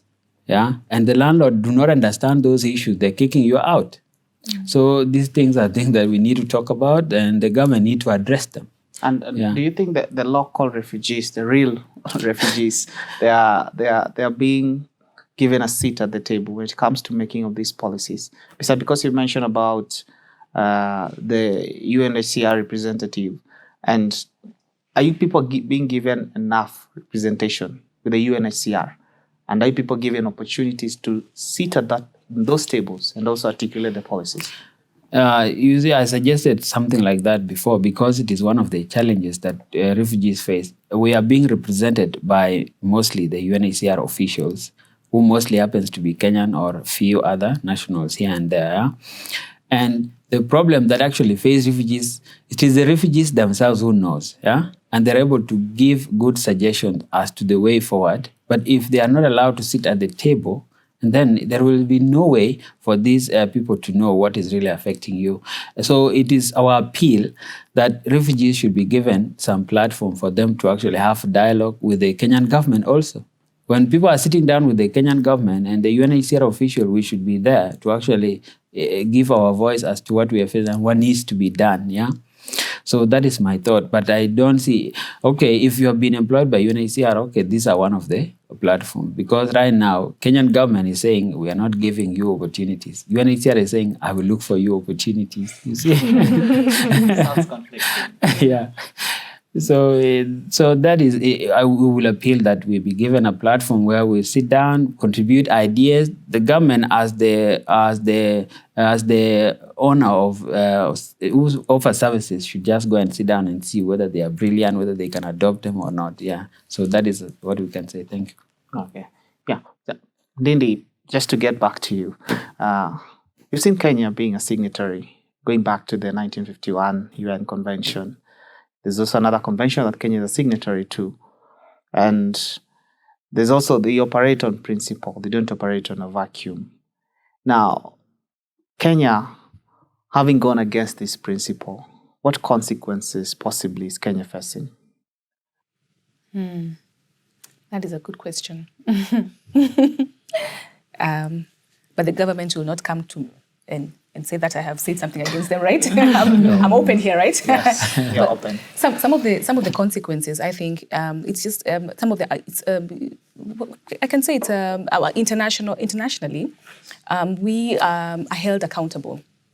We are held accountable through those obligations, and And that's why I was actually asked if there's anybody who actually has the guts to actually take out government. One of the ways in which governments are taken to task is through, the African Union, for example. And that's where heads of states and together with their governments are actually called to account for the actions things that are happening within their country, and also for, again, if there are actions which are against the conventions or protocols or any of the international instruments in which they have ratified.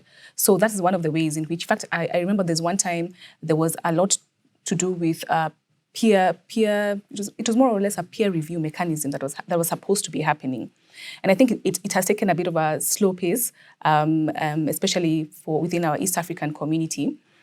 I don't know why, but then we are supposed states, heads of states, and even the states and the government are supposed to review each other in terms of the international instruments, their obligations, and what they are supposed to be doing. So when it comes to, I don't know if governments can be penalized. Maybe they can. But then there is a system in which within the African Union, within our own East African community, we can actually hold heads of states accountable for their action or inaction. Yeah. Just to add on, as she talks about penalties, and maybe this would be an overreach, but a radical approach would probably to be like something like, especially where there's proper and direct violations against refugee communities. Perhaps it's time the international community had conversations towards implementing things like economic sanctions, discouraging donor funding from coming into countries, so that I know it's a radical solution, so that each country would then be kept up to par. It would probably affect the developing countries and not the developed countries. But then I still think there's a way those can be implemented, because whether we like it or not, developing countries have the most huge burden in terms of hosting refugees, especially in Africa and probably across Asia to some extent. So why not just as much effort they put in giving donor funding? Why not, also impose consequences such as economic sanctions, withdrawing, and you can imagine if UNHCR withdrew funding from Kenya, how many people would lose jobs? How would we manage our own refugees, the refugees that we host, and all those things? Will that necessitate the Kenyan government to go extreme? But you also, it may necessitate them to go extreme, but then for how long? Because, you can imagine what happens if donor funding is pulled out. Kenya forcefully repatriates refugees back. What happens to our porous borders? Won't we be more exposed to terrorist attacks, to just stupid attacks that can be easily avoided because of this? So it's one thing to actually acknowledge we have a refugee problem in the country. It's another thing to actually acknowledge that we need proper solutions without violating international law principles, especially the ones that have attained the status of jus cogens, because whether we like it or not, it's still going to come back. It would be very sad for us to go back to a scenario like the Rwandan situation when it happened in 1994, where the entire international community was ignoring the Rwandan situation, and then all of a sudden we're setting up tribunals, trying to hold people accountable, but the damage has already been done. Yet if proper implementations and consequences were implemented at that particular time, I don't think the Rwandan situation would have been that big, especially when it started out. But the fact that everyone was ignoring, I'm minding my own business, I'm respecting state sovereignty, which is an important thing, but what has been the after effect? We still have Rwandese refugees in Kenya who cannot even go back to Rwanda because they still don't feel safe to go back, despite there being a cessation of refugee status again. So why not have consequences? Why not have a time limit for refugee status to expire? So that if in 5 years, the situation in the country is not improving, we're giving you residency. If in 20 years, its residency is not working, situation is not resolved, and residency, you've become a very good resident, let's give you citizenship by registration. If you go and start funding terrorism or funding piracy or something like that, then we take away your citizenship. It's pretty much simple. We imprison you, we take away your citizenship. And then we say you can go back. We are allowed dual nationality. You can go back to your country. I'm an academic in another world, so I am thinking in an I'm thinking academic progressively. angle. Yeah, so maybe before you go to solutions, Jayne, Kenya was elected, just to shift gears a bit, in the United Nations Security Council as a non-permanent member. And is there something Kenya can wield to this when it comes to the matter of refugees?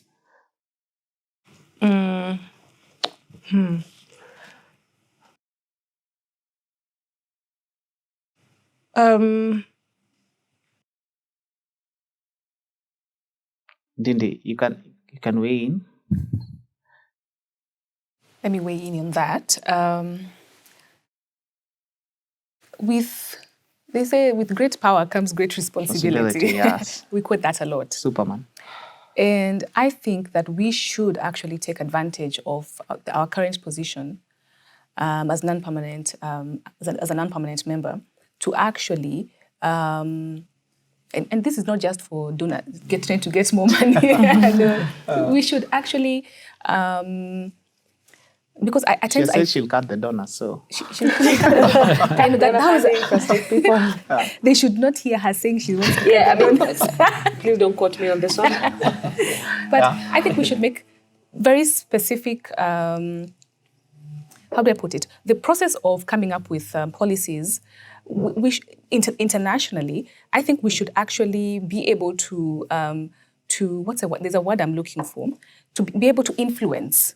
To influence even the creation of more resolutions, more very specific resolutions when it comes to the African context of conflict, because it's very specific. Conflict happens all over the world, but then there are very specific ways in which we can handle it. Even the refugee situation, it's global, yet there are ways in which we can actually tailor-make it to our own, to provide solutions in our own sector, in our own country, in our own communities.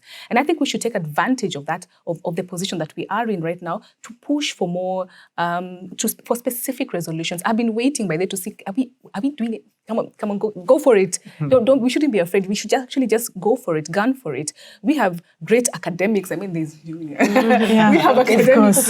We have great minds in Kenya. We're able to come together, and our government, we can actually do it. And if we don't take advantage of this position, it will go. We fought really hard for it, and we should take advantage. So one of the ways is to actually influence resolutions to be passed for specifically addressing our situation here in East Africa, in Africa, because that is we can come up with those with homegrown solutions, and which would work for us within the African context. Okay, yeah. Jack, is there anything Kenya can do with this position when it comes to the situation at hand? Okay, Kenya is, when you look at the East African integration, Kenya has been seen to be more progressive, and it's been seen to actually flood the markets outside there. If you go by the statistics, you go to South Sudan, Kenyans are trying to do everything here and there. You go to Uganda, they're trying to actually participate in the regional affairs of the East African community. Yeah? And it is easy for people to understand the perspective of Kenya. And it is because Kenya has also interacted with other countries and other communities that have come to Kenya through the refugee program. And that is why Kenya, you see, is being seen to be more progressive. And I believe if Kenya is going to actually lower its guards and protection of the refugees, it is going to have repercussion, because there is that each feeling for everyone. Yeah, you feel like Kenya is doing you a favor. So you see a Kenya here, you feel friendly. So with the current manpower that the Kenya has, it is very good for Kenya actually to take a step, like Ndindi has said, and come up with programs. If they want to influence the refugee situation in Africa, they should be in a position to do so. And possibly because Kenya has been seen to be one of the countries that is in East Africa that is hosting so much number of refugees, and it has maintained its peace for a long time. It could be the one reason why Kenya was voted in at the assembly of the sure. So Kenya now should be more progressive instead of trying to abdicate its duty and responsibility at the international level. Okay. You want to bring your academia? Kindly. Personally, I agree with what Ndindi says. And probably I think, for lack of a better word, it is time Kenya takes advantage and decolonizes international laws and pushes more for the African agenda with its status currently, and also try to influence a resolution, like she says, even at a regional level, so that it's international and regional. And we're actually, demystifying those international laws and making them very African and giving African solutions, because conflict was always there in the African setup, but we always had our own African refugee law, how to resolve it. So why not bring it up to standards in terms of the legal requirements and resolve it? For example, there's I think African states passed the African passport that is supposed to help us move around to promote economic integration. Why not, take it at all? Why can't Kenya just, push for it to actually have a stronger force, encourage people to get it, and encourage movement? So that if where Somalia is insecure, has a lot of has had a conflict since the 90s, probably because of the passport, people would have trickled down, and something else would have come rising. But this position is a one-time chance. And I think they can use it to actually even open up discussions of the refugee crisis in Africa and what can be done about it. Yeah, thank you so much, Matoke, for that. I think moving the end of our conversation, this is just an open floor, occasion to everybody here to give a last word as a solution to our topic. Since we know there is a system, there is so many things that have been they're in place working, but not properly so far after our discussion. So what can be a solution? Just 1-2 words on that, and saying if we come up with A, B, C, D, I think it can resolve this insecurity issue that the Kenyan government is trying to to work on. Please, just as we are just going. Yes. Final remarks, 2 things. We have proper systems and proper checks as it in our framework as a country. We should take advantage of that and make use of that. Number 2, the refugee problem has always been there. It will continue to be there. Kenya may actually, God forbid, one day Kenyans may end up being refugees, and it's not something that people wish upon themselves. It's not a problem they bring upon themselves, and as such, we should be very progressive, because we are one of the strongest pillars in the continent to actually find a solution. You can imagine if Kenya came up with a proper local integration solution that other countries like Uganda, Rwanda can actually copy, and we can find a proper solution to it. Thank you so much. Maybe you, Ajak. Yeah, okay. In looking at solutions, it is always good to look at how other countries have actually dealt with the crisis, so that you can actually borrow best practices. So looking at how the first world countries, Kenya right now is not longer the third world. If I am not wrong, Kenya is no longer the third world, it's around the second world country. And they have that capacity building. And so the best thing I can say is that as a solution, Kenya should actually work with the refugee agencies to try and build more capacity to enable a fast integration of the refugees, because UNHCR is helping refugees to actually have education and to be people who are dependable. So the Kenyan government can actually come in and tap from that resource. If these people have special skills that they can help the nation, then they should be integrated. That is the first thing. And that's how you're seeing there are no crises in places like UK and US. Not that there are no refugees. There are so many of them. But what they do is that they try to incorporate them and see how they can contribute to the economy. Some people go there, they are not learned. And UK, these are people, these are the sources of knowledge, that we are trying to acquire here. So, but everyone will have always something small to do. I know the issues of unemployment and corruption in Africa are a major thing that is drawing us back. But I believe Kenya can actually make use of some refugees and skills that they have. So, and that will lessen the crisis. That will lessen the refugee crisis and the national security issues that are there being said. Number 2, just like Julia has said, I want to back it up a little bit. Kenya is a country that believes in the rule of law. And I'm very happy, particularly with the current trend that Kenya is going, because Kenya is the only country where I feel safe as someone who could be an activist. You feel safe because Kenya is where people actually use ideas, and the opinion of one person is respected, and you cannot be targeted because of your opinion, you see. And Kenya, everyone is seeing that Kenya is a good place. Even some people are coming to Kenya not because they are refugees, but they feel safe in Kenya. So that situation, you become attractive because of what you do and what you offer, and don't just reject people again because of the good things that people see from you, you see. So I believe Kenya should allow people to intermingle freely, and possibly allow the East African community perspective, like they have said. We have an East African community. One challenge that I have right now as a refugee is that I cannot travel outside the country. I have to be in Kenya. Yeah. So why don't they bring the issue of the East African passport, so that I, as a refugee, maybe I will get an employment with the East African community. Yeah. I can stay anywhere, maybe in Arusha, in Addis Ababa, all those places. They will have reduced the crisis. Sure. Thank you so much, Ajak. Maybe I think I'd say that times change, situations change, and if you keep looking back at the problems from the past and using them as reasons for now, we'll be stuck. So Kenya, Matoke had mentioned in instance of an action plan.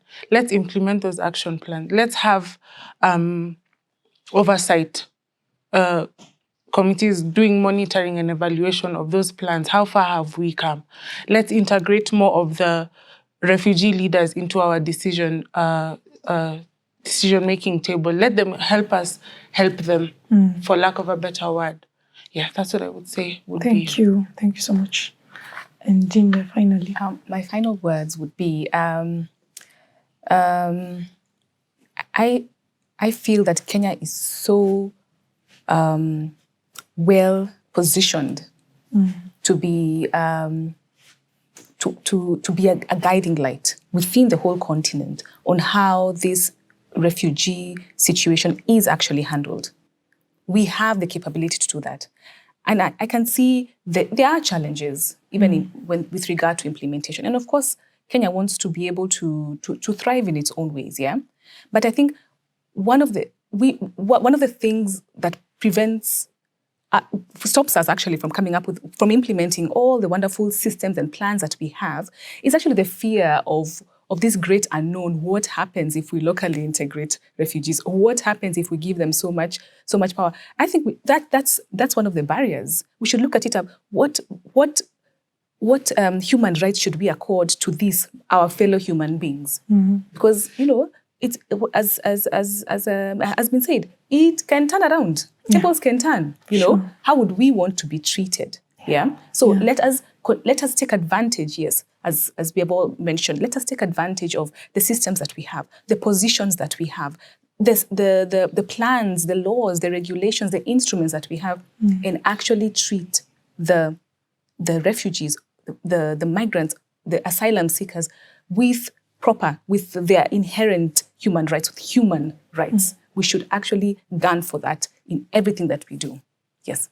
Thank you so much, our panelists, for such a candid conversation. And I really appreciate you for coming today. And that marks the end of our conversation for today on peace and security. The conversation continues. And I want just to thank our partners who are here today. The Refugee, one of our partners. We have Anika Initiative. And also we have GIZ, that is the Civil Peace Service, and the Special Initiative for Displacement. Thank you so much for joining us. And also I want to thank the sign language interpreters. We have Faith Oliech, who did the sign language interpretation, and Clinton Anayo, who was so good at it. We're looking forward for the third forum, and thank you so much for joining us. I want to welcome, and we'll finish with a high note, the spoken word artist, Shiki. Thank you. The paradox goes, silence kills, so they say, but so does speaking up. You're more palatable when you're silent, but silence in itself can be a death sentence. Silence can be a deadly thing. It can be used as a weapon. It can act as complacency when urgent voices need to rise up and speak. It can muffle already silenced voices. And aren't we taught to stay silent in the face of oppression? To be grateful for the crumbs that are offered on a silver platter? To not ask for more? Doesn't the saying go that beggars can't choose? Can't even ask for what is rightfully yours? Is to learn that you're not even human, that the voice you have left is not your own, because you're more palatable when you're silent. But silence in itself can be a death sentence. It is biting your tongue and swallowing your words, holding your breath so that you're not too much, too political, dragging your opinions down people's throats, because you're more palatable when you're silent. But silence in itself can be a death sentence. It is tiptoeing about humanity issues and then being met with unsolicited opinions by privileged voices that make you the butt of the joke, and then having to awkwardly laugh it off as if actual lives aren't at stake because you're more palatable when you're silent. But silence in itself can be a death sentence. It is trying to not be too aggressive, too much, too sensitive for insensitive jokes, because you're more palatable when you're silent. But silence in itself can be a death sentence. So in this moment, at this time, I choose to remember. I choose to remember the countries that are still fighting for their peace. I choose to remember those activists that died because of their allyship. I choose to remember those who no one will stand up for them or speak up for them, because that in itself can be a death sentence. I choose to remember the families separated, the children lost, the women who died, the men who were raped and scarred. So a moment of silence for those who became collateral damage for political wars they didn't want to be in. A moment of silence for those who died in battlefields they didn't want to be in. A moment of silence for those names that aren't good enough to be remembered in history. A moment of silence for the daughters gone, for the child whose innocence is lost, for the voices that will never be heard, will never be sung, will never be praised, lifted or raised, will never be anything, for the voices that have been forced into silence, that have been forced into silence. We have been forced into silence, forced into silence. Silence. I need you to remember that even though you're more palatable when you're silent, for some of us, silence in itself can be a death sentence.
The online dialogue series of Refugee Poets was commissioned by the Special Initiative on Displacement SIF, program of the Civil Peace Service of GIZ.